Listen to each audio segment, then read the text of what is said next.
What's up, folks? Top 10 Pokemon back with an interesting video for you. So during my time off, back in late July, the subject of CT scanning Pokemon card booster packs arose, and it was the commotion in this hobby for about 2 weeks straight. And then surprisingly, the whole subject kind of fizzled out. And I haven't really seen much talk about it on social media in recent times. I did see a very short video, like a 30-second video of a guy who was planning on sending in a base set booster box to be scanned, but that was it. Nothing really detailing the whole process of it. So in this video, I'll be doing a step-by-step walkthrough on how I sent this first edition base set booster pack in to be CT scanned. I'll be discussing the exact amount it costs to scan a booster pack, the process of shipping the booster pack, and my experience with the company Industrial Inspection and Consulting. Folks, I took a go big or go home approach, sending in arguably the most expensive booster pack in the world to see if it does in fact contain a holographic card. So without further ado, let's get started on how to get started on sending your booster pack in to be CT scanned. So I don't believe there are a lot of CT scanning companies that are scanning Pokemon card booster packs and booster boxes. This one right here was the first to rear its head, I believe, industrialinspection.com. So that's where I went. So if we scroll through here, they claim that they can certify hits in booster packs and even in booster boxes, seeing exactly what holos are in the box. Here they have one that says unlimited booster box with a guaranteed Charizard. So looks like pretty powerful technology, kind of. We'll get to that here shortly. So what you want to do here is go to services and then go to collectible CT scanning service. Here we're going to scroll down and it tells you exactly what to do. Step 1, email the company right there telling them what you have so they can send you a formal quote. And from there they send you instructions on how to ship it and a payment link before you actually send it in. So going to my email here, let me show you the back and forth emails we had between one another.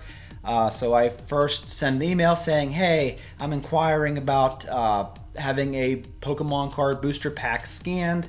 I was looking to send the pack in a tamper-proof pouch, so let me know what I need to do to get that process underway. To which they emailed me back, yeah, we'll be happy to do that. Here is a quote, which I will pull up right now so you can see.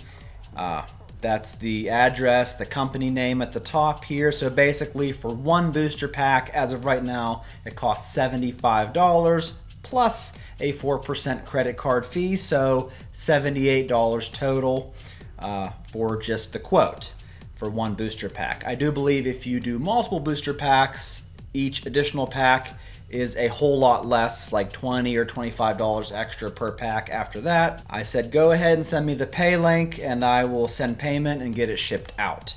So they sent me a pay link and then I made a little video on how I shipped the booster pack.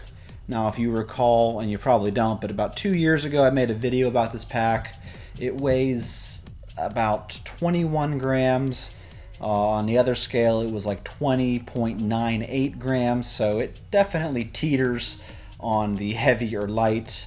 I know, I think a majority of the viewers on that video said that it was probably going to be light, but I just have to know. So what I'm going to do is use this card saver as a backing. So I'm going to put this Charizard right there, and then we're going to take this plastic sleeve here. We're going to put both the pack and the card saver in there, just like that. And then I bought these. These are from Amazon, called Tamper Stop, tamper evident labels. As you can see, this is what happens whenever you remove the label. It leaves this void, do not open film to it. You can also sign and date it, and it comes with this number on the side there. So what I'm going to do, I already have these signed and dated. I'm going to take one of these and I'm going to line it up right there. Boom. There. So that should stay on there and that should not be removed until I get it returned to me through the mail, in which I will remove it myself. So now from here, I'm going to put this pack inside a very small box about this size. And inside this box, I have a little piece of styrofoam that I cut out. So I'm going to lay it on the styrofoam there for some extra cushion. And then from there, I'm going to put this piece of styrofoam on top. And it'll keep it from moving around. And we're going to close this box up like that. So I'm going to take one here, and we're just going to put it right on the front side here, I guess. So that's sealed. And then I do want to get this side and this side sealed as well, just for extra measures. I mean, I got a whole roll of these stickers, so I might as well use a bunch of them. That. Okay. So I'm also going to put on the box itself. Now, I've been emailing this company about, of the process of doing this. So just for extra measures, I'm going to put on here, and excuse my writing, do not open. There we go. So we have the pack in a sleeve there with the security seal on that sleeve, and then I have a security seal on this side, and this side.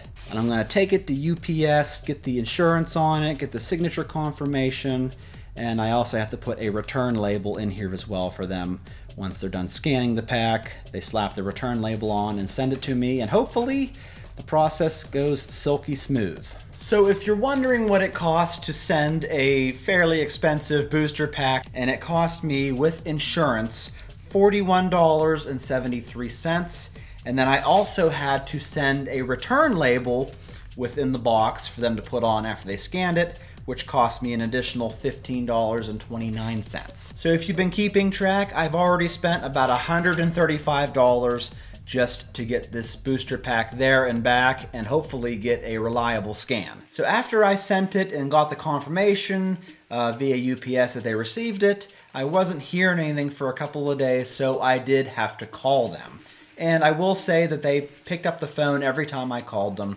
So the first time they scanned it within this box right here, like I packaged up, the guy scanning it said that they really couldn't get a reliable read via this box. Now luckily it was in that plastic sleeve that was also tamper-proof, so I gave them the okay to open up this box so that they could, I guess, flatten the pack between like foam or something that they need to do to get a reliable image. So they went and did that.